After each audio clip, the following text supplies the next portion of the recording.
దేవుని నామమునకు స్తోత్రములు కలుగునుగాక. హల్లెలూయా. ఈరోజు మనము దేవుని వాక్యాన్ని ధ్యానం చేసుకుందాం. మన వాక్య భాగముగా మన అంశం ఏంటంటే నీ అభివృద్ధికి ఆటంకాలు అనేటువంటి విషయం మీద మనము ఈరోజు బైబిల్లో నుంచి కొన్ని విషయాలను జ్ఞాపకం చేసుకుందాం. నీ అభివృద్ధికి ఆటంకాలు. మనము అభివృద్ధి చెందేటప్పుడు కొన్ని ఆటంకాలు వస్తూ ఉంటాయి కదా, అవి దేనిని బట్టి వస్తున్నాయి అనేది మనం జ్ఞాపకం చేసుకుందాం. మన మూల వాక్య భాగముగా మనం జ్ఞాపకం చేసుకుంటే యోబు గ్రంథము 22వ అధ్యాయము 23వ వచన భాగములో దేవుని వాక్యము ఈ రీతిగా వ్రాయబడి ఉన్నది. సర్వశక్తుని వైపు నీవు తిరిగిన ఎడల నీ గుడారములలో నుండి దుర్మార్గమును దూరముగా తొలగించిన ఎడల నీవు అభివృద్ధి పొందెదవు. హల్లెలూయా, హల్లెలూయా. ఇక్కడ వాక్య భాగములో వ్రాయబడినటువంటి చక్కటి విషయాన్ని మనము జ్ఞాపకం చేసుకుంటున్నాం. ఏమని వ్రాయబడి ఉన్నది అంటే, సర్వశక్తుని వైపు నీవు తిరిగిన ఎడల నీ గుడారములలో నుండి దుర్మార్గమును దూరముగా తొలగించిన ఎడల నీవు అభివృద్ధి పొందేదవు. అర్థమవుతుంది కదా. అంటే ఇక్కడ ఒక విషయం మనం జ్ఞాపకం చేసుకుంటే మన అభివృద్ధికి ఆటంకాలు ఏంటి అనేది మనం చూస్తున్నాం. నీ అభివృద్ధికి ఆటంకాలు ఏంటి మన అభివృద్ధికి ఆటంకాలు అంటే, మనం ఎప్పుడైతే సర్వశక్తుని వైపు తిరగకుండా ఉంటామో మన గుడారములో అంటే మన హృదయములో అనేకమైనటువంటి దుర్మార్గములను కూడబెట్టుకుని జీవిస్తామో దేవుడు మనకివ్వాల్సినటువంటి అభివృద్ధిని మనము దూరము చేసుకుంటూ ఉంటాం. ప్రియమైన దేవుని బిడ్డలారా, కాబట్టి నీవు అభివృద్ధి చెందాలి, నీవు చెందుచున్నటువంటి నీ అభివృద్ధికి ఏ ఆటంకాలు లేకుండా ఉండాలి అంటే నువ్వెవరి వైపు తిరగాలి? సర్వశక్తుని వైపు నీవు తిరగాలి. ఒకవేళ ఈ లోకములో అనేక రకాలుగా అనేకమైన వాటి వైపు తిరిగినప్పుడు కొన్ని అభివృద్ధులు అనేవి మనకు కనిపిస్తూ ఉంటాయి, కానీ అవి శాశ్వతమైనవి కావు. కాబట్టి దేవుని వైపు నీవు తిరిగినట్లయితే దేవుడు నీకు తప్పకుండా అభివృద్ధిని కలుగు చేస్తారు. అలాగే నీ గుడారములలో నుండి దుర్మార్గమును దూరముగా తొలగించిన ఎడల ఏం చేయాలంట? నీ గుడారములో దుర్మార్గం అనేది ఉన్నట్లయితే నువ్వేం చేయాలి? ఎప్పుడైతే నీవు సర్వశక్తుని వైపు తిరిగేవో అంటే ఈ లోకములో ఉన్నటువంటి దుర్మార్గము కానీ ఈ లోకములో ఉన్నవి ఏవైనా నాకు అవసరం లేదు, నా దేవుడు నాకు కావాలి అని నీవు దేవుని వైపు తిరిగినప్పుడు ఇంక నీలో ఏముండకూడదంట? దుర్మార్గం అనేది ఉండటానికి వీల్లేదు. ఆ దుర్మార్గాన్ని అలాగే పెట్టుకుని దేవుణ్ణి వెంబడించిన ప్రయోజనం లేదు అని ఈ వాక్యము మనకి స్పష్టమవుతుంది. హల్లెలూయా. కనుక ప్రియమైన దేవుని బిడ్డలారా, మనం ఏం చేయాలి అంటే మన గుడారములో నుంచి ఉన్నటువంటి దుర్మార్గమును మనము దూరముగా తొలగించుకోవాలి. అప్పుడు నీవు తప్పకుండా అభివృద్ధి చెందుతావు. ఇహమందును పరమందును 100 రెట్లు ఆశీర్వాదాలు దేవుడు నీకు అనుగ్రహిస్తారు. హల్లెలూయా. కనుక దేవుని వాక్యానుసారముగా మనము జీవించినట్లయితే తప్పకుండా దేవుడు మనకు సహాయము చేస్తారు అని ప్రభు పేట నేను మీ అందరికీ మనవి చేస్తున్నాను. ఈ లోకములో చాలామంది అభివృద్ధి పొందాలని చెప్పి ఎంతో ఆశపడుతూ ఉంటారు. అవునా? అంటే ఎవరు కూడా నాకు అభివృద్ధి వద్దు అనేవారు ఎవరు ఉండరు. కాబట్టి ఈ లోకములో చాలామంది ఏం చేస్తారంటే నేను అభివృద్ధి చెందాలి అని చెప్పి ఎంతగానో ఆశపడుతూ ఉంటారు, కానీ వారు అభివృద్ధి చెందలేక ఎంతో వేదన పడుతూ ఉంటారు. ఆశ అయితే ఉంటుంది, ఏం పొందుకోవాలని? అభివృద్ధి పొందుకోవాలని ఆశ అయితే ఉంటుంది, కానీ అభివృద్ధి పొందలేక వారు ఏం చేస్తారంటే వేదన బాధపడుచు ఉంటారు. వారు అభివృద్ధి పొందలేకపోవటానికి గల ఆటంకములు ఏంటంటే మనము ఇక్కడ కొన్ని విషయాలను జ్ఞాపకం చేసుకుందాం. అంటే బాధపడటం కాదు, కానీ నేను అభివృద్ధి ఎందుకు పొందలేకపోవచ్చున్నాను అనేటువంటి విషయాన్ని మనము జ్ఞాపకం చేసుకోవాలి. మూలవాక్యములు ఏమని వ్రాయబడి ఉంది? నువ్వేం చేయాలి? నీలో ఉన్నటువంటి నీ దుర్మార్గమును నీ గుడారములో ఏ దుర్మార్గమైతే, నీ హృదయములో ఏ దుర్మార్గమైతే అలాగే పెట్టుకొని నీవు జీవిస్తున్నావు, దాన్ని తీసివేసుకుంటేనే నీకు వెంటనే అభివృద్ధి వస్తుంది. కాబట్టి మనం అభివృద్ధి పొందుకోకుండా ఉండటానికి గల ఆటంకాలు, కారణాలు ఏంటి అనేది చాలా వరకు ఇక్కడే మనకు అర్థమైపోతూ ఉంటుంది. ఇంకా కొన్ని విషయాలు ఈరోజు మనము జ్ఞాపకం చేసుకుందాం. చూడండి, మొదటగా మనం చూస్తే నీవు అభివృద్ధి పొందకుండా ఉండటానికి ఆటంకం ఏంటి అంటే నీవు అపవిత్రత కలిగి ఉండటం. దేనివలన నీకు అభివృద్ధి రావట్లేదు?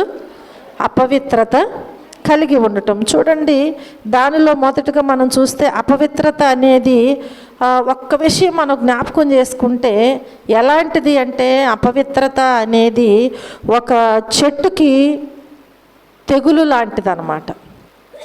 అర్థమవుతుందా? ఒక చెట్టుకి తెగులు లాంటిది. ఏంటిది అది? అపవిత్రత. అపవిత్రత అనేది ఒక చెట్టుకి ఉన్నటువంటి తెగులు లాంటిది. ఆ తెగులు ఆ చెట్టుని ఏం చేస్తుంది చెప్పండి? ఆ చెట్టుని ఏం చేస్తుంది? ఎదగనివ్వదు. అర్థమవుతుందా? ఒక చెట్టు పెట్టాము, పెంచుతున్నాము, చక్కగా ఏపుగా వచ్చింది. తినివేసేది వేరు, పురుగు పడితే తినివేస్తుంది. కానీ తెగులు వస్తే, దాన్ని మొవ్వలో తెగులు వస్తే అది ఎదగదు. ఇంకా అసలు అది ఏ చెట్టు అయినా సరే ఏమవుతుందంటే పైకి ఎదగకుండా దాన్ని మొవ్వ వేలాడబడిపోతూ అటు ఇటు వంకరలు తిరిగిపోద్ది అన్నమాట. దానిలో ఉన్న లోపము స్పష్టంగా మనకి కనబడుతూ ఉంటుంది. కారణం ఏంటి అంటే దానికి ఒక తెగులు వచ్చింది, అర్థమైపోద్ది. కాబట్టి ఈ అపవిత్రత అనేది ఎలాంటిది అంటే ఒక చెట్టుకు ఉన్నటువంటి తెగులు లాంటిది అని మనము తప్పకుండా జ్ఞాపకము చేసుకోవాలని చెప్పి ప్రభు పేట నేను మీకు మనవి చేస్తున్నాను. కనుక దేవుని వాక్యములో మనం చూస్తే ఇక్కడ 23వ వచనములో ఆ తెగులు ఏంటి అంటే, సర్వశక్తుని వైపు నీవు తిరిగిన ఎడల నీ గుడారములో నుండి దుర్మార్గమును దూరముగా తొలగించిన ఎడల నీవు అభివృద్ధి పొందుతావు. అది ఏ తెగులు అంటే నీ గుడారములో దాచబడిన దుర్మార్గం అనేటువంటి తెగులు. కాబట్టి మనం ఇక్కడ దేవుని వాక్యాన్ని చూస్తే ఏమని తెలియజేస్తుంది అంటే, అపవిత్రత అనగా దుర్మార్గము. అపవిత్రత అనగా దుర్మార్గము. ఈ దుర్మార్గమును ఏం చేయాలి? ఇప్పుడు మనము దూరముగా తొలగించుకోవాలి. తొలగించుకోకపోతే ఏమవుతుంది? అది చెట్టు అయినా అవ్వచ్చు, మనిషి అయినా అవ్వచ్చు. ఏమవుతుంది? అభివృద్ధి అనేది ఉండదు. కాబట్టి నీవు అభివృద్ధి చెందాలని ఆశపడటమే కాదు, ఆశ అందరికీ ఉంటుంది. కానీ ఆశపడిన నీవు నెరవేర్చబడాలి అంటే నీలో ఉన్న దుర్మార్గాన్ని నీవు తీసివేసుకోవాలి. అది దేవుని వాక్యాన్ని బట్టి దేవుని సన్నిధిలోనే అది సాధ్యమవుతుంది. హల్లెలూయా. నీ హృదయ పరివర్తన కలిగినప్పుడు అది తప్పకుండా సాధ్యమవుతుంది అని నేను మీకు తెలియచేస్తూ ఉంటున్నాను. అలాగే మరొక విషయాన్ని మనం చూస్తే దానిలోనే దేవుని వాక్యములో మనం జ్ఞాపకం చేసుకుంటే యోబు గ్రంథములోనే 8వ అధ్యాయాన్ని చూడండి. 8వ అధ్యాయము 6-7 వచనాల్లో మనం చూస్తే, నీవు పవిత్రుడవై యథార్థవంతుడవైన ఎడల నిశ్చయముగా ఆయన నీయందు శ్రద్ధ నిలిపి నీ నీతికి తగినట్టుగా నీ నివాస స్థలమును వర్ధిల్ల చేయును.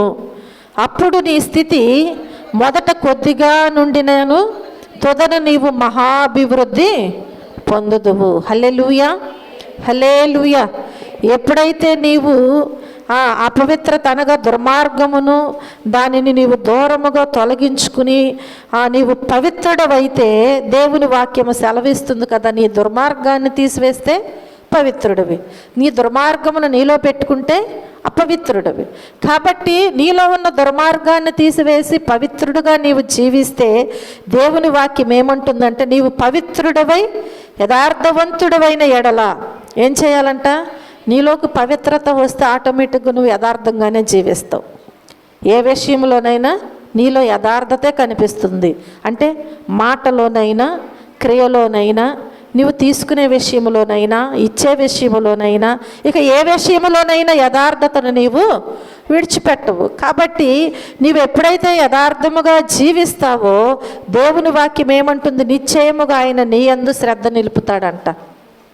దేవుడు ఏం చేస్తాడంట? నీ యందు తప్పకుండానంట నిశ్చయముగా దేవుడు శ్రద్ధ నిలిపి నీ నీతికి తగినట్టుగా నీ నివాస స్థలమున దేవుడు వర్ధిల్ల చేయును. హల్లెలూయా, హల్లెలూయా. ఎప్పుడు వర్ధిల్లుతాం మనం? చెప్పాలి. దేవుడు చెప్పినట్లుగా మనము చేస్తే తప్పకుండా మనము వర్ధిల్లుతాం. దేవుడు తప్పకుండా నీ నీతికి తగినట్టుగా నీ నివాస స్థలమును వర్ధిల్ల చేస్తారు. అది ఎలా వర్ధిల్ల చేస్తారు? నీ ఊహకు అందనంతగా కదా.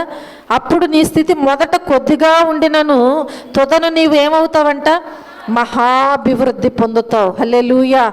ఆ చెట్టుకి ఆ తెగులు పోతే ఏమవుతుంది? ఆ చెట్టు మహాభివృద్ధి పొందుద్ది. దాని కొమ్మలు ఏమవుతాయి? విస్తరించబడతా ఉంటే దాని ఎదుగుదలకు ఏ ఆటంకము ఉండదు ఇంకా. కాబట్టి ప్రియమైన దేవుని బిడ్డలారా, దేవుడు ఏం చేస్తాడంటే నీకు మొదట కొద్దిగా ఉన్నప్పటికీ కూడా నీ స్థితి, నీ నీతిని బట్టి, నీ యథార్థతను బట్టి, నీ పవిత్రతను బట్టి దేవుడు నిన్ను మహా అభివృద్ధిలోనికి నడిపిస్తాడు. నువ్వు కోరుకొని నేను అభివృద్ధి చెందట్లేదని నువ్వు చింతించనవసరం లేదు. నీ అభివృద్ధి కొరకు నీవు ప్రయాసపడనవసరం లేదు. నీ జీవితాన్ని బట్టే దేవుడు నీకు అభివృద్ధిని తప్పకుండా కలుగ చేస్తారు. హల్లెలూయా, హల్లెలూయా. మరొక విషయాన్ని మనం జ్ఞాపకం చేసుకున్నట్లయితే, యోసేపు పవిత్రుడు కనుక ఆయన మహా అభివృద్ధి పొంది ఉన్నారు. ఎవరు? యోసేపు పవిత్రుడుగా జీవించాడు కాబట్టి మహా అభివృద్ధి పొందాడు. 39వ అధ్యాయము చూడండి, ఆదికాండము 39వ అధ్యాయము 7వ వచన భాగంలో మనం చూస్తే దేవుని వాక్యములో సెలవిస్తుంది కదా, అటు తరువాత అతని యజమానుని భార్య యోసేపు మీద కన్ను వేసి తనతో శయనించుమని చెప్పెను. ఏం చేసిందంట? ఏం చేసింది? అర్థమవుతుంది కదా. ఏం చేసింది? యోసేపు మీద కన్ను వేసి తనతో శయనించుమని చెప్పాను. అయితే అతడు ఒప్పక, నా యజమానుడు తనకు కలిగినదంతయు నా చేతికి అప్పగించెను కదా, నా వశమున తన ఇంటిలో ఏమి ఉన్నదో అతడు ఎరుగడు. ఈ ఇంటిలో నాకంటే పైవాడు ఎవడును లేడు. నీవు అతని భార్యవైనందున నిన్ను తప్ప మరి దేనిని నాకు అప్పగింపక ఉండలేదు. కాబట్టి నేనెట్లు ఇంత ఘోరమైన దుష్కార్యము చేసి దేవునికి విరోధముగా పాపము కట్టుకొందునని తన యజమానుని భార్యతో అనెను. దినదినము ఆమె యోసేపుతో మాటలాడుచుండెను గాని అతడు ఆమెతో శయనించుటకైనను ఆమెతో నుండుటకైనను ఆమె మాట విన్నవాడు కాడు. అట్లుండగా ఒకనాడు అతడు తన పని మీద ఇంటి లోపలికి వెళ్ళినప్పుడు ఇంటి మనుష్యులలో ఎవరునూ అక్కడ లేరు. అప్పుడు ఆమె అతని వస్త్రము పట్టుకొని తనతో శయనింపుమని చెప్పగా అతడు తన వస్త్రమును ఆమె చేతిలో విడిచిపెట్టి తప్పించుకొని బయటకి పారిపోయెను. హల్లెలూయా, హల్లెలూయా. ఈ వచ్చిన భాగాలలో మనం చదివిన విషయాలలో యోసేపు ఎంత పవిత్రముగా మాట్లాడి పవిత్రముగా జీవించాడో మనకి అర్థమవుతుంది. ఎన్ని మారులు ఆమె విసిగించినప్పటికీ కూడా ఆయనలో ఉన్నటువంటి పవిత్రమైన ఆలోచన మారలేదు. ఎన్నటికీ కూడా అలాంటి దుర్మార్గమైన ఆలోచన, అపవిత్రమైన ఆలోచన ఆ యోసేపులోనికి రానివ్వలేదు. అంటే తన పవిత్రతను అంత జాగ్రత్తగా కాపాడుకున్నట్లుగా దేవుని వాక్యములో మనం చూస్తూ ఉంటున్నాం. హల్లెలూయా. చూడండి, 41వ అధ్యాయములోనికి వెళ్ళి మనం చూస్తే 40వ వచనము నుంచి దేవుని వాక్యము చూస్తే, నీవు నా ఇంటికి అధికారివై ఉండవలెను, నా ప్రజలందరూ నీకు విధేయులై ఉందురు, సింహాసన విషయములో మాత్రమే నేను నీకంటే పైవాడనై ఉందునని యోసేపుతో చెప్పాను. మరియు ఫరో, చూడుము, ఐగుప్తు దేశమంతటి మీద నిన్ను నియమించి ఉన్నానని యోసేపుతో చెప్పెను. మరియు ఫరో తన చేతినున్న తన ఉంగరము తీసి యోసేపు చేతిని పెట్టి సన్నపు నారబట్టలు అతనికి తొడిగించి అతని మెడకు బంగారు గొలుసు వేసి తన 2వ రథము మీద అతను ఎక్కించెను. అప్పుడు వందనము చేయుడని అతని ముందర జనులు కేకలు వేసిరి. అట్లు ఐగుప్తు దేశమంతటి మీద అతన్ని నియమించెను. హల్లెలూయా, హల్లెలూయా. ఇది ఎలాంటి అభివృద్ధి అర్థమవుతుంది కదా, మహా అభివృద్ధి. మొదట తన స్థితి కొద్దిగానే ఉంది, కొంచెమే ఉంది.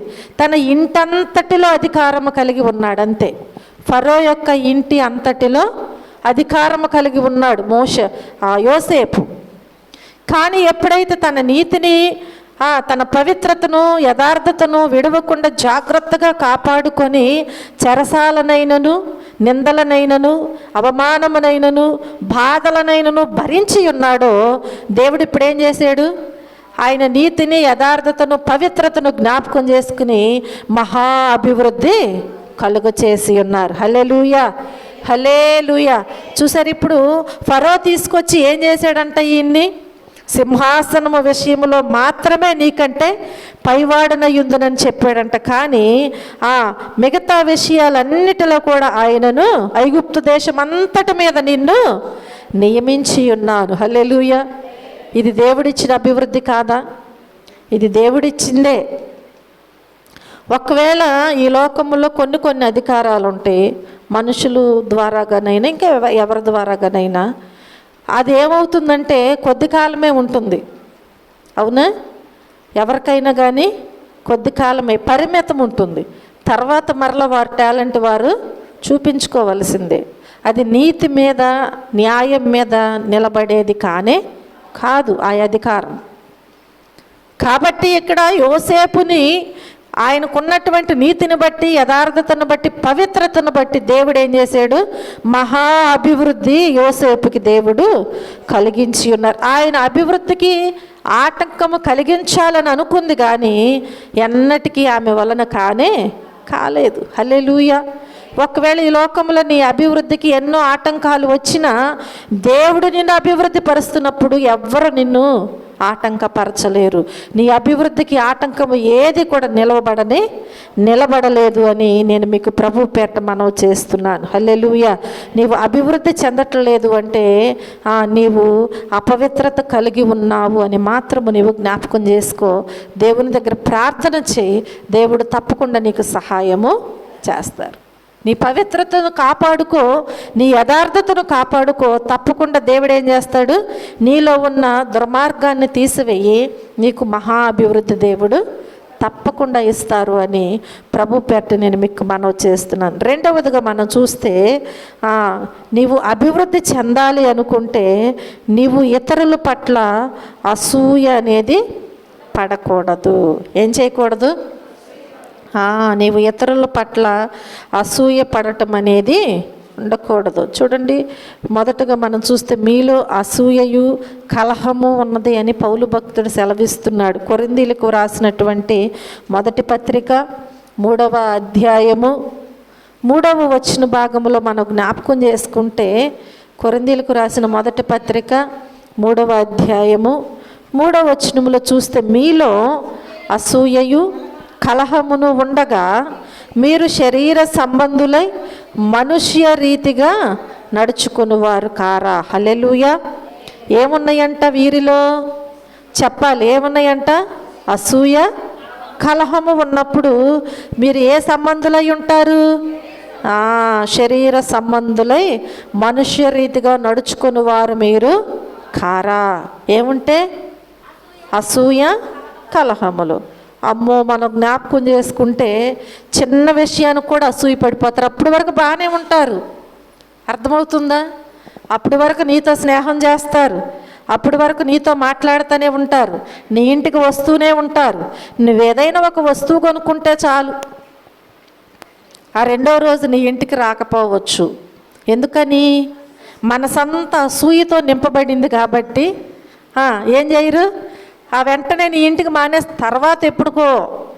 చూడండి, మానవ ఆలోచనలు, మానవ జీవితంలో అసూయ చాలా ఉంటుంది.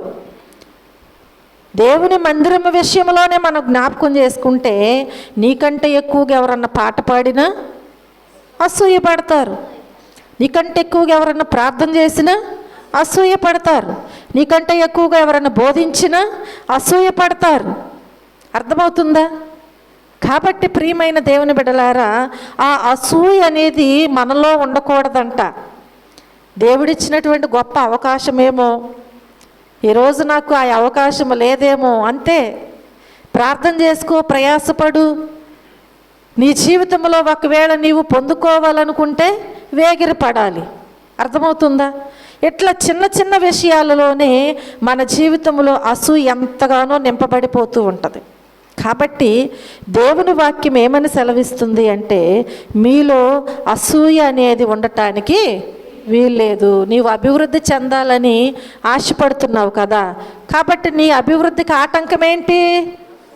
అసూయే.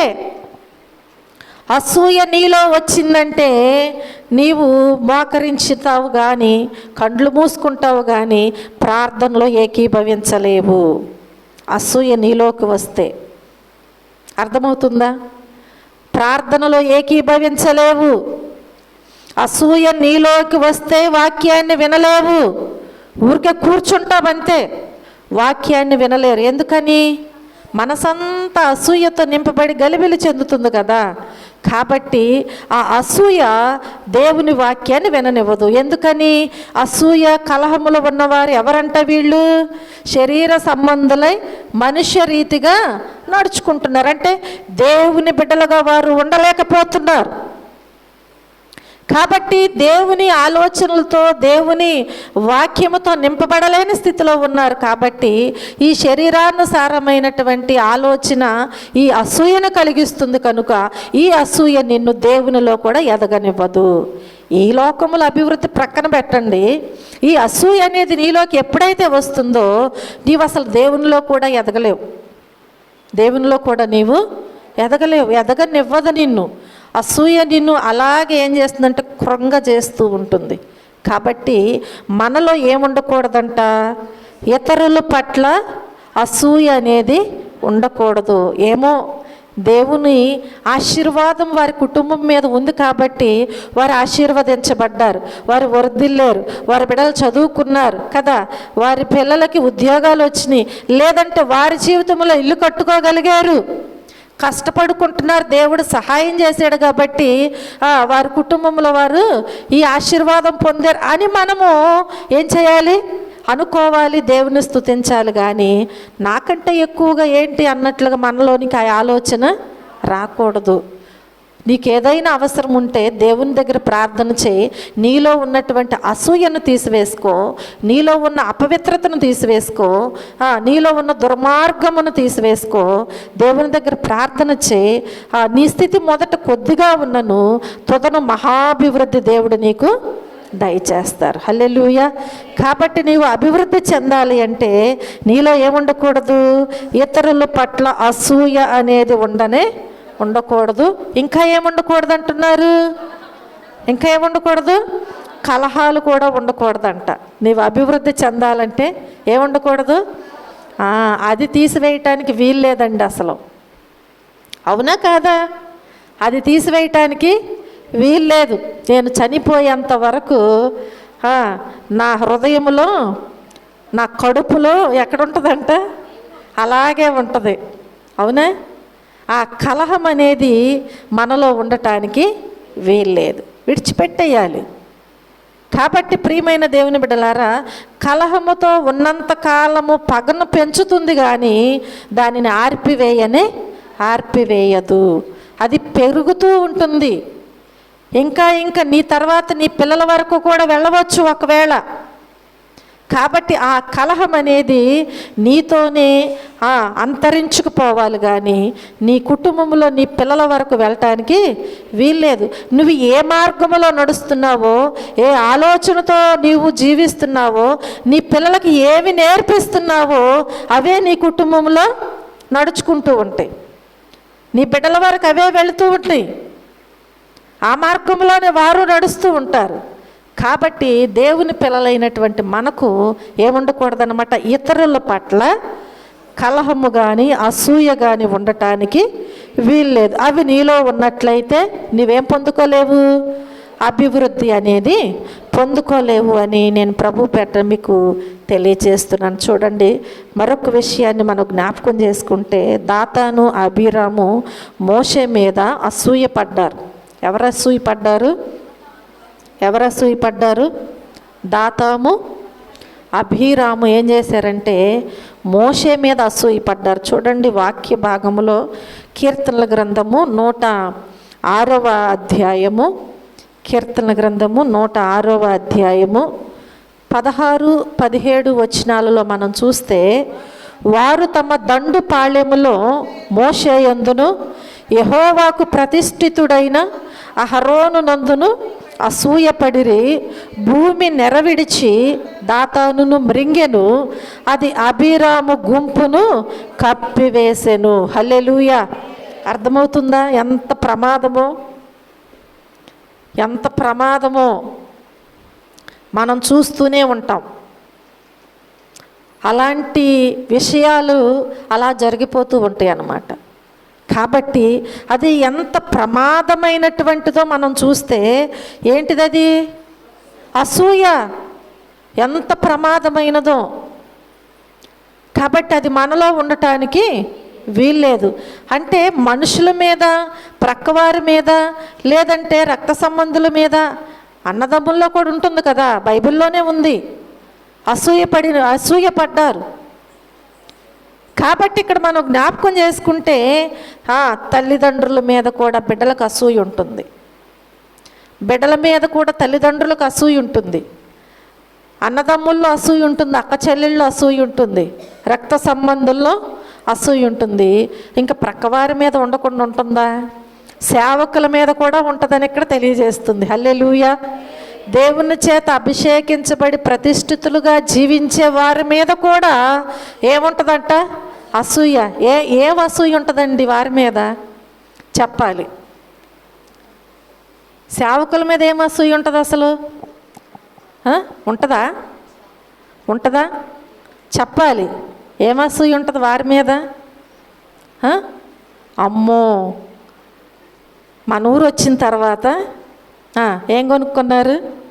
కారు కొనుక్కున్నారా? అయ్యో, మా పాస్టర్ గారికి దేవుడు కారు ఇచ్చారు అని సంతోషిస్తే అసూయ లేనట్టు. ఇక్కడికి వచ్చినాక బాగా వీళ్ళకేమైందంట? వచ్చేస్తుందంట. ఎక్కడి నుంచి వస్తుందండి? చెప్పాలి. ఎక్కడి నుంచి వస్తుంది? దేవుడు ఏమని చెప్పాడు? నీవు అభివృద్ధి చెందాలంటే నీలో ఉన్నటువంటి దుర్మార్గాన్ని తీసివేసుకో. దేవుడు నీకు కూడా ఇస్తాడు తప్పకుండా. యథార్థంగా జీవించు, పవిత్రంగా జీవించు, దేవుని మీద ఆధారపడు, దేవుని దగ్గర ప్రార్థన చేయి, దేవుడు నీకు ఇస్తారు. అంతేకాని ఏంటి అసూయ? కారు కొనుక్కున్నారా లేదా? లేదంటే వాళ్ళ పిల్లలు ఇలా చదువుకున్నారా లేదా? మమ్మల్ని అన్నవారు కూడా ఉన్నారండి నిజంగా. ఇప్పటికీ కూడా అమ్మాయి పెళ్ళైపోయి ఎన్ని సంవత్సరాలైంది? ఇది 3వ సంవత్సరం. ఇప్పుడు వచ్చి అడిగేవారు కూడా ఉన్నారు. మొన్న ఒక వారం క్రిందట ఒకళ్ళు వచ్చి అడుగుతున్నారు, ఏంటండి మీరు ఈ ఊరు వచ్చిన తర్వాత అవి కొన్నారంట, ఇవి కొన్నారంట, ఇల్లు కట్టారంట, మీ అమ్మాయికి పెళ్లి చేశారంట, పిల్లలకి అన్న తర్వాత ఏం చేయాలి? మనము పస్తున్న మన పిల్లలకి పెట్టుకుంటాం, అవునా? కాకి బయటికి వెళ్ళి తన నోటితో ఆహారాన్ని తీసుకొస్తుందా? తీసుకొచ్చి అవి ఒకవేళ తినాలనుకుంటే ఇక్కడి నుంచి ఇక్కడికి వెళ్ళటం ఎంతసేపు పట్టుద్ది? ఎంత టైం పట్టుద్ది కదా? దేనికోసం ప్రయాసపడితేస్తుంది? తన పిల్లలకు పెట్టుకోవాలని. మనం ఎవరమైనా మనకున్నా లేకపోయినా ఏం చేస్తాం? మనకున్న దానిలోనే మన పిల్లలకు పెట్టి పెద్దవారిని చేయాలి. మనమే కాదు, మన తల్లిదండ్రులు మనల్ని అలాగే పెంచారు, మనం అలాగే పెంచుతాం. తిరిగి మరలా మన పిల్లలు వాళ్ళ పిల్లలను కూడా, ఇది రొటీన్ ఇంకంతే. కాబట్టి ప్రియమైన దేవుని బిడ్డలారా, కానీ మనము అలాగ విడిచిపెట్టం కదా. వారికి కావలసినటువంటి కుటుంబాలను మనము కట్టాలి, అది మన బాధ్యత. అంతేకాని ఏదో ఉంటేనే కాదు. అర్థమవుతుందా? అసూయ అంటే అలాంటిదని నేను మీకు తెలియజేస్తాను. అంటే సేవకుల మీద కూడా అసూయ ఉంటుందా అంటే ఉంటుంది, చాలా ఉంటుంది. మనతో బాగానే ఉంటారు, మనతో మాట్లాడుతూనే ఉంటారు, మన దగ్గరకు వస్తూనే ఉంటారు. కానీ అసూయ మాత్రము అలాగే ఉంటుంది. అది ఎప్పుడోసారి బయటపడిపోద్ది. అవునా? ఒక చిన్న గడ్డ మన శరీరం మీద వచ్చిందంటే ఏమవుతుంది? లోపల ఉన్నంతసేపు తెలియదు. అది బయటికి వచ్చిందంటే మనకు తెలుస్తుంది. అందరికీ చూసేవారు ఏంటమ్మా ఈ గడ్డ ఏంటి అని అడుగుతారు లేదా? తప్పకుండా అడుగుతారు. కాబట్టి నీలో ఉన్న అసూయ ఏం చేస్తుందంటే ఇంకొకరితో పంచుకుంటుంది. అదేమవుతుంది? విస్తరించి ఆ నోట చేరవలసిన దగ్గరికి చేరుతూ ఉంటుంది. అప్పుడు వాళ్ళకి ఏమనిపిస్తుంది? మా దగ్గరకు వచ్చేమో ఇలా మాట్లాడుతున్నారు, బయటికి వెళ్ళేమో అమ్మో ఎంత అసూయ. బాధపడతారు లేదా? అంత మంచిగా ఉండి అసూయ పడుతుంటే ఎంత బాధ వేస్తుందో. శత్రువులు అసూయ పడేది వేరు, స్నేహితులు అసూయ పడేది వేరు. అవునా? కాబట్టి ప్రియమైన దేవుని బిడ్డలారా, ఇక్కడ కూడా దేవుని వాక్యములో మనం చూస్తే వారు తమ దండు పాళెములో మోషే యందును యెహోవాకు ప్రతిష్ఠితుడైన అహరోను నందును ఏమైపోయారంట? అసూయ పడిపోయారంట. నీకేదైనా కావాలంటే వారిని అడగాలి కానీ అసూయ పడకూడదు. వారు ఎవరి చేత ప్రతిష్ఠితులుగా ఉన్నారు? దేవుని చేత ప్రతిష్ఠించబడ్డారు. దేవుని పని చేస్తున్నారు. వారు ఉంటే తింటారు, లేకపోతే లేదు. అవునా? ఈరోజు లేదని చెప్పి ఎవరింటికి వెళ్ళి ఈరోజు నా పిల్లలు పస్తున్నారని చెప్పి కొంచెం కూడా తెచ్చుకోరు. ఎందుకంటే దేవుడు వారిని ఏర్పాటు చేసుకున్నారు, దేవుడు పిలుచుకున్నారు. దేవుడు పిలుపుని బట్టి మాత్రమే వచ్చాం కాబట్టి దేవుడే పోషిస్తాడు. దేవుని మీదే ఆధారపడతాం. ఏది ఉన్నా లేకపోయినా దేవుని మీదే ఆధారపడతాము. ఏదైనా ఒకవేళ ఇబ్బంది కలిగితే దేవుని దగ్గరే ప్రార్థన చేస్తాం. సంతోషం వచ్చినా దుఃఖం వచ్చినా ఏదొచ్చినా దేవుని దగ్గరే ప్రార్థించుకుంటూ ఉంటాం, దేవునితోనే మాట్లాడుకుంటూ ఉంటాం. కాబట్టి దేవుడు చూస్తూ ఊరుకోలేదు. ఇక్కడ ఏం చేశారంట? భూమి వెంటనే నెరవిడి చేసిందంట, దాతానుని మృంగివేసిందంట. ఈ శాపము రావటానికి కారణం ఏంటి చెప్పాలి? అసూయను బట్టి ఈ శాపము వారికి వచ్చింది. అలాగే మనం చూస్తే అభిరాము గుంపును ఏం చేసిందంట? భూమి కప్పివేసిందంట. కాబట్టి ప్రియమైన దేవుని బిడ్డలారా, మనలో ఏముండకూడదు అంటే అసూయ అనేది ఉండటానికి వీల్లేదు. చూడండి, దేవుని వాక్యములో మనం జ్ఞాపకం చేసుకుంటే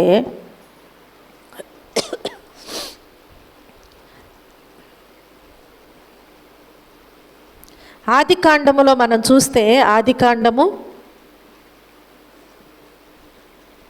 37వ అధ్యాయము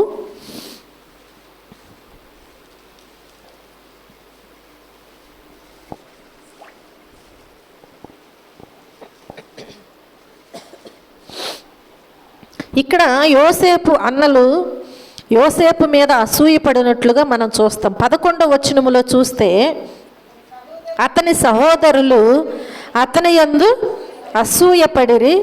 అయితే అతని తండ్రి ఆ మాట జ్ఞాపకం ఉంచుకొనెను. హల్లెలూయా, హల్లెలూయా. ఏ మాట?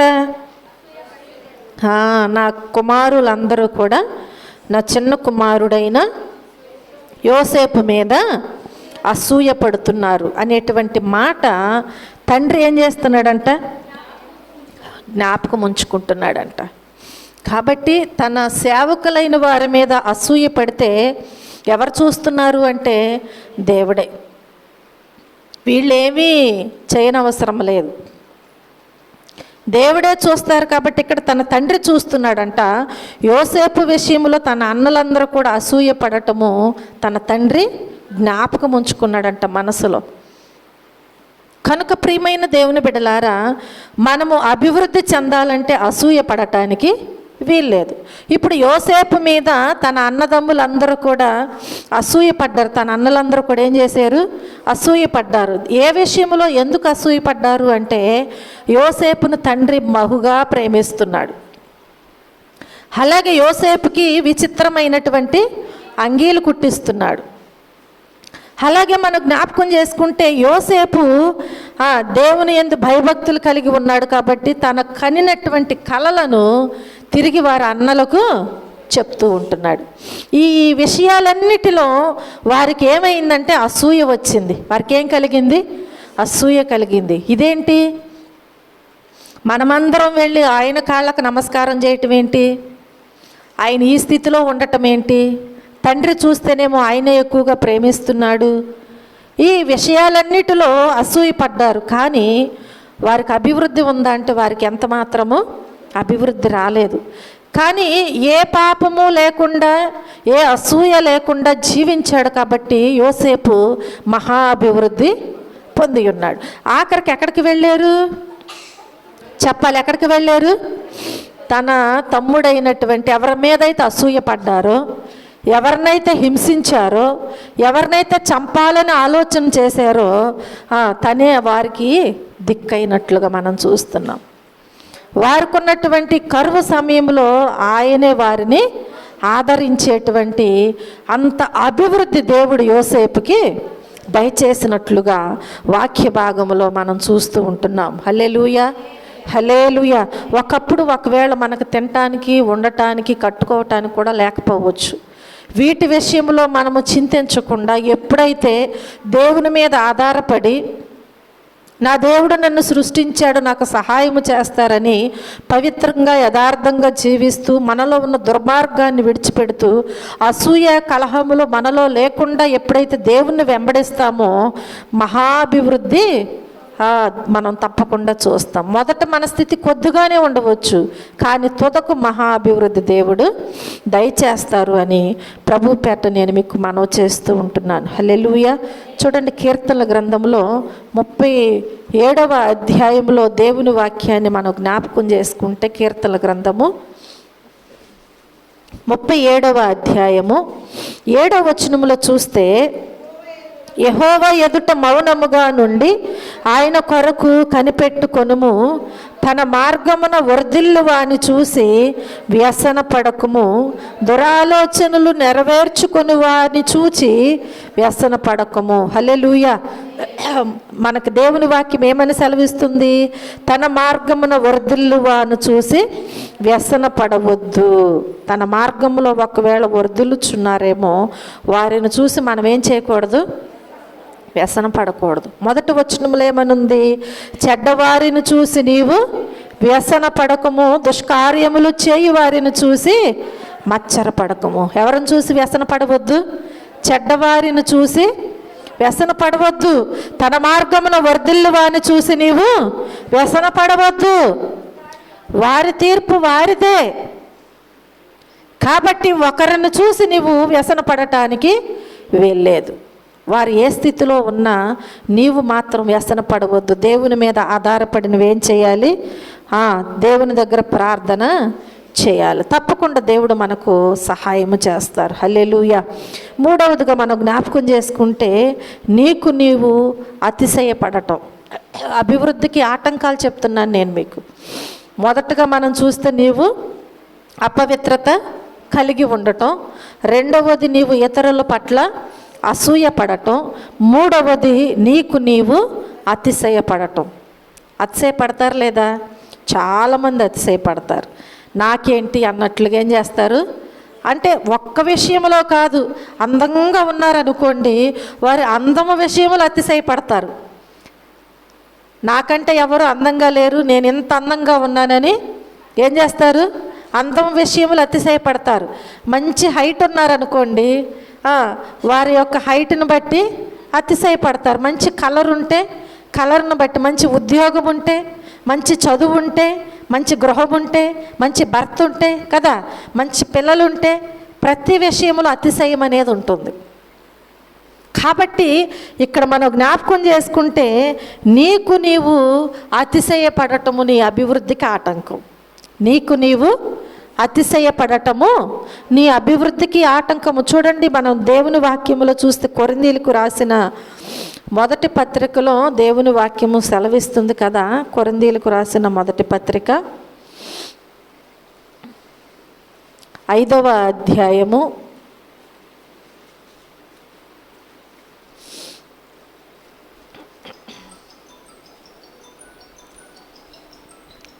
6వ వచనములో మనం చూస్తే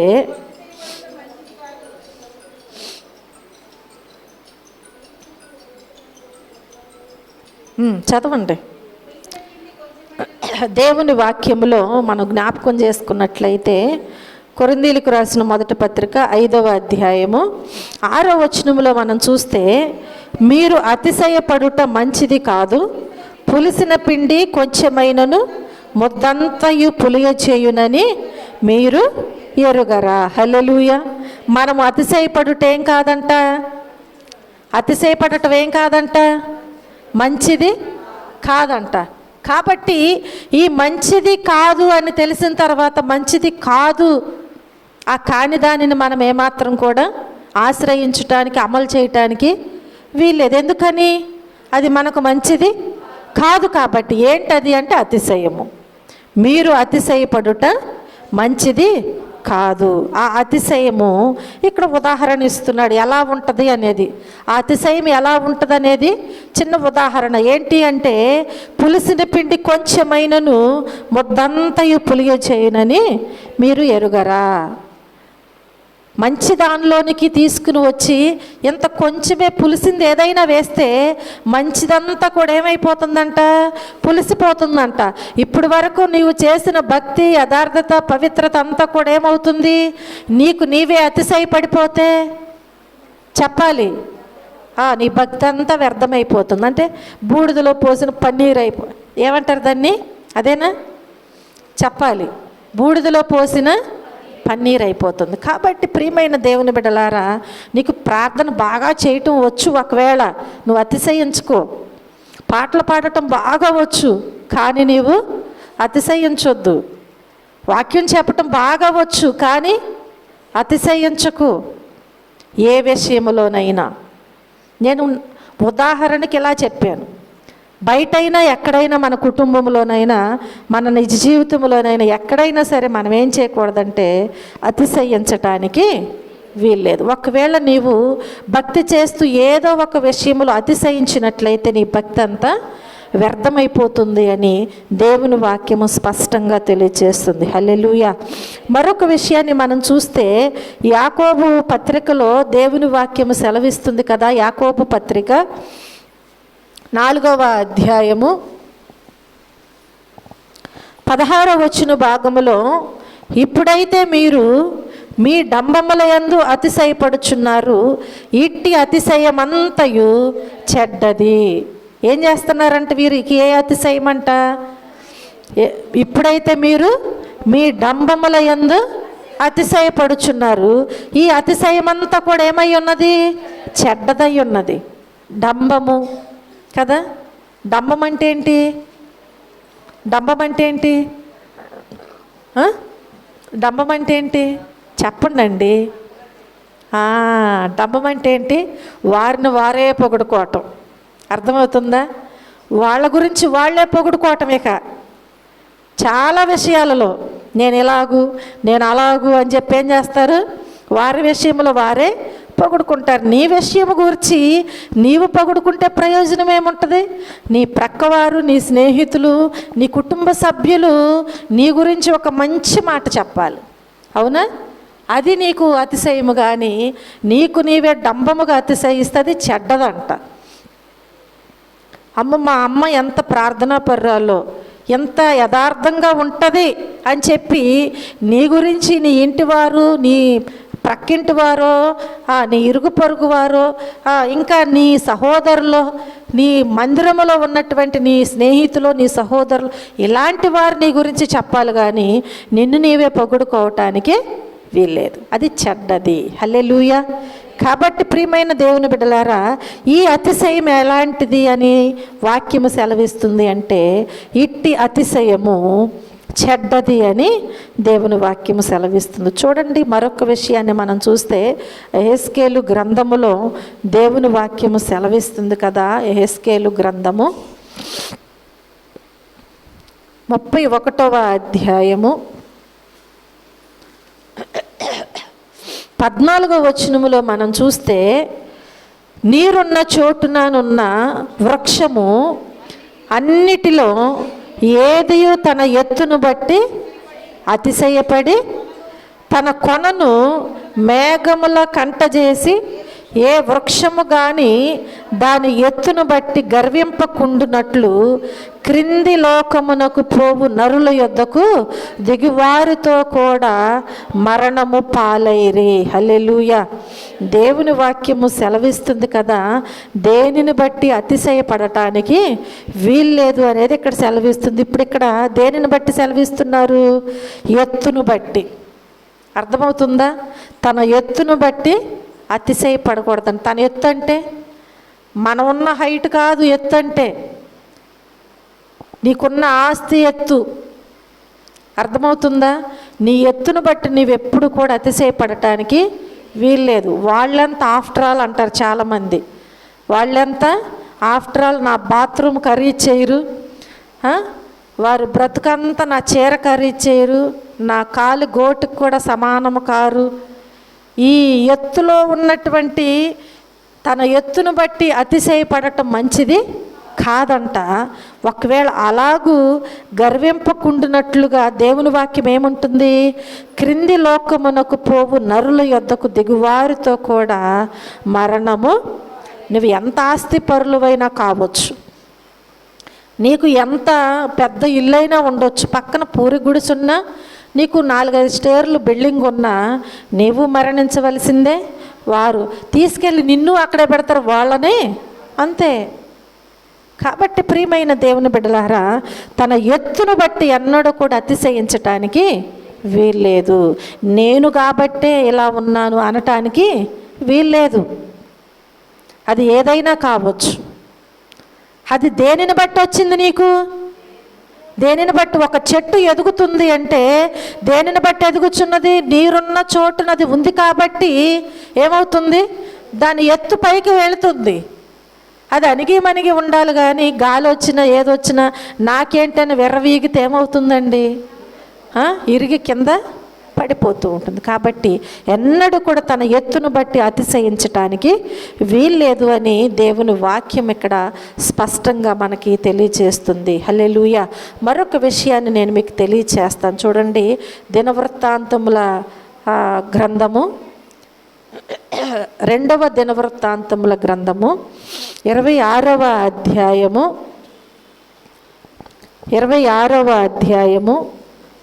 16వ వచనాన్ని మనం చూస్తే దేవుని వాక్యములో, అయితే అతడు స్థిరపడిన తరువాత అతడు మనసున గర్వించి చెడిపోయెను. అతడు ధూపపీఠము మీద ధూపము వేయుటకై యెహోవా మందిరములో ప్రవేశించి తన దేవుడైన యెహోవా మీద ద్రోహము చేయగా. దేవుని వాక్యము సెలవిస్తుంది కదా, వారు గర్వించి చెడిపోయిన వారుగా కనిపిస్తుంది ఇక్కడ. దేని వలన చెడిపోయారు? గర్వం ఏం చేస్తుంది? ఎక్కడికి తీసుకెళ్తుంది? నాశనమునకు దారి తీస్తుంది గర్వము. ఎప్పుడు కూడా మనలో గర్వం ఉండటానికి వీల్లేదు. గర్వము మనల్ని ఎంత ఎత్తులో ఉన్నా సరే, గర్వం ఉందంటే నిన్ను నాశనానికి అది నడిపిస్తుంది. కాబట్టి గర్వం అనేది మనలో ఎన్నడూ ఉండటానికి వీల్లేదు.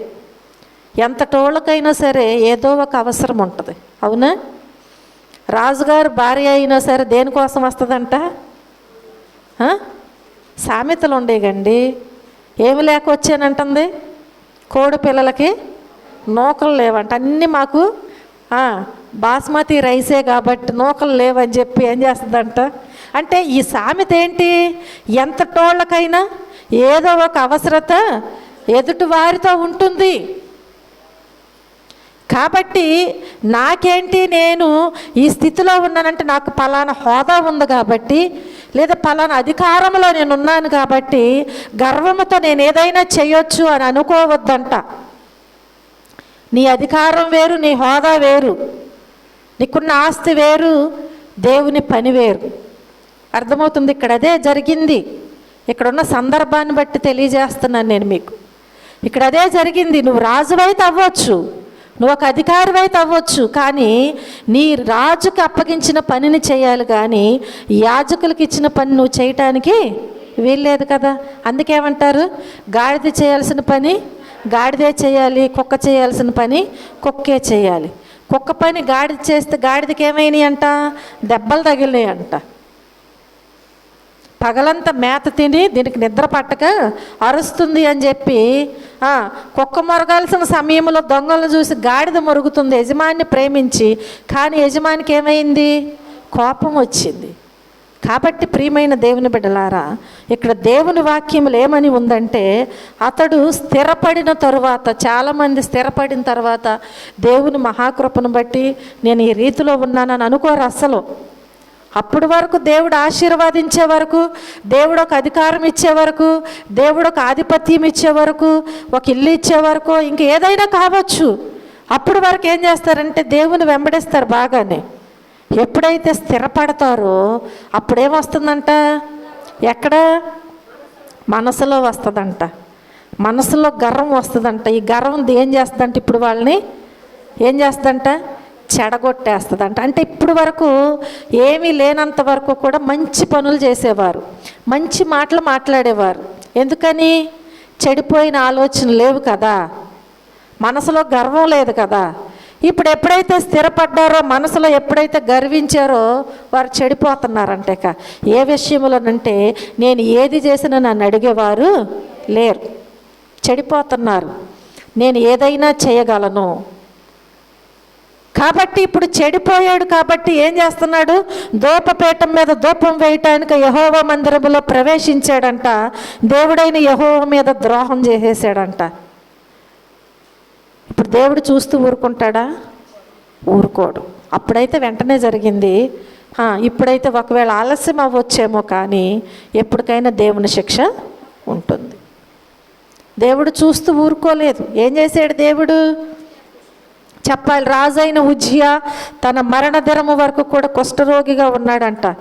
ఆయన ధూపం వేయటానికి ధూపార్తిని చేత పట్టుకుని రౌద్రుడై యాజకుల మీద కోపం చూపించి యెహోవా మందిరంలో ధూపపీఠం ప్రక్కన అతడు ఉండగా యాజకులు చూస్తూనే ఉన్నారంట. వెంటనే తన నొసటన ఏం కలిగిందంట?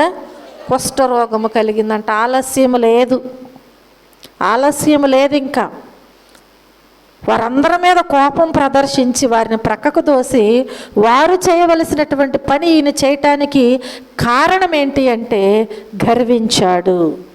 ఏం చేశాడు? గర్వించి చెడిపోయాడు. గర్వం అనేది ఇప్పుడు ఆయన ఎక్కడికి దారి తీసింది? ఎక్కడికి దారి తీసింది? కుష్టు వ్యాధి గలవాడిగా ఉన్నాడు. అంతేకాదు, ఎప్పటి వరకు ఉన్నాడంట? ఎప్పటి వరకు ఉన్నాడు? చెప్పాలి. మరణము వరకు కూడా. రాజైన ఉజ్జియా తన మరణ దినము వరకు కుష్ఠరోగి అయి ఉండెను. ఇప్పుడు అతను రాజు అని చెప్పి మందిరంలో కుష్ఠరోగం వచ్చిందని చెప్పి యాజకులు ఏం ప్రార్థనలు చేయలా. అక్కడ ఉన్నటువంటి వారందరూ కూడా అయ్యో పాపం అనలా. ఆలస్యము చేయకుండా ఏం చేశారంట? బయటికి లాగివేశారంట. అంతే, బయటికి వెళ్ళగొట్టేశారు. ప్రియమైన దేవుని బిడ్డలారా, గర్వము దేనికి దారితీస్తుంది అంటే నీ పతనానికి దారితీస్తుంది, నీ నాశనమునకు దారితీస్తుంది. కాబట్టి ఎన్నడూ కూడా మనము గర్వించటానికి వీల్లేదు. గర్వించిన వారు చెడిపోయినటువంటి వారు అని దేవుని వాక్యం సెలవిస్తుంది. వారు గర్వించి చెడిపోయిరి అంటే గర్వము నీలోకి వచ్చిందంటే నువ్వు చెడిపోయినట్లే. చెడిపోయినటువంటి నువ్వెంతో ప్రయాసపడి వేసవకాలం కష్టపడి ఖర్చు పెట్టి మామిడికాయ పచ్చడి పట్టారు అనుకుందాం కదా. వేసవకాలం వస్తే చేసే పని ఇదే కదా. పచ్చడి పట్టుకొని అక్కడ పెట్టి తర్వాత చూస్తే అదంతా చెడిపోయింది. ఇప్పుడు ఏమవుతుంది? పనికి వస్తుందా? తీసి డ్రైనేజీలో పోయాల్సిందే, కానీ దాన్ని ఎవరో తినరు. ఎందుకని? చెడిపోయింది అది. నీ చెడిపోయిన జీవితం కూడా దేవుడు ఏమాత్రము కూడా ఆస్వాదించడు. చెడిపోయిన దానిని ఎవరు ఈ లోకములో ఎవరు తినకుండా, ఎవరో ధరించకుండా, ఎవరో దానిని ఉపయోగించకుండా ఎలా ఉంటున్నారో, నువ్వు మనసును గర్వించి చెడిపోతే మందిరములో నుంచి వెళ్ళగొట్టినట్లుగా దేవుని యొద్ద నుంచి కూడా నీవు వెళ్ళబడతావు. అంటే అది నాశనమునకు నీకు దారితీస్తుంది. కాబట్టి నీ అభివృద్ధికి ఆటంకము ఏంటి అంటే నీవు అతిశయపడటం. ఏంటది? నీవు అతిశయపడటం. నీవు అతిశయపడ్డావు అంటే అది మంచిది కాదు అని దేవుని వాక్యము సెలవిస్తుంది. అది ఎలాంటిదంట? చెడ్డదంట. నీ అతిశయం ఎలాంటిది? చెడ్డది. అది దేనిని బట్టి అతిశయిస్తుంది అంటే తన ఎత్తును బట్టి అతిశయిస్తుంది. ఆ అతిశయాన్ని బట్టి దానిలోకి గర్వం వస్తుంది. తన ఎత్తును బట్టి ఆ గర్వము వారిని చెడిపోయింపజేస్తుంది. కనుక దేవుని బిడ్డలైనటువంటి మనము అభివృద్ధి చెందాలని ఆశపడటం కాదు, కానీ అభివృద్ధికి ఉన్న ఆటంకాలు ఏంటి అసలు అని నీవు గుర్తించి నీలో ఉన్న ఈ ప్రతి ఆటంకాన్ని కూడా ఏం చేయాలి? దేవుని దగ్గర ఒప్పుకొని విడిచిపెట్టేయి. అప్పుడు దేవుడు నిన్ను తప్పకుండా ఏం చేస్తాడు? ఆశీర్వదిస్తాడు, అభివృద్ధి పరుస్తాడు. మొదట నీ స్థితి కొద్దిగా ఉన్నను, తొదక నీవు మహా అభివృద్ధి చెందుతావు దేవుని కృపను బట్టి. హల్లెలూయా. ఇట్టి కృపా భాగ్యము దేవుడు మనందరికీ అనుగ్రహించునుగాక. ఆమేన్.